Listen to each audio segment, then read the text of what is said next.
Irfan Enara bersujud meminta maaf, kemudian menangis dalam pelukan ayahnya.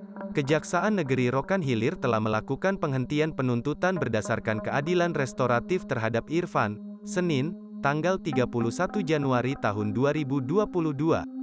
Irfan terjerat kasus pencurian karena telah mengambil barang-barang berupa kabel instalasi listrik rumah, AC, sepeda olahraga dan 3 pintu teralis rumah milik Rapani Sutan, yang merupakan orang tua kandung tersangka. Barang-barang itu kemudian dijual oleh tersangka.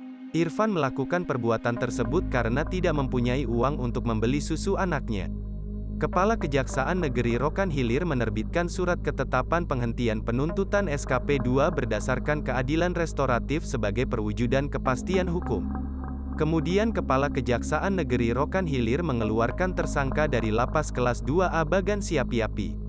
Dalam kesempatan tersebut Kepala Kejaksaan Negeri Rokan Hilir telah memberikan susu formula dan makanan untuk anak tersangka sebagai bentuk simpati dan kepedulian kepada keluarga tersangka. Adapun alasan pemberian penghentian penuntutan berdasarkan keadilan restoratif ini diberikan antara lain, 1. Tersangka baru pertama kali melakukan tindak pidana, belum pernah dihukum. 2. Pasal yang disangkakan tindak pidananya diancam pidana paling 5 tahun. 3. Telah ada kesepakatan perdamaian antara tersangka Irfan dengan ayahnya Rapani Sutan pada tanggal 20 Januari tahun 2022.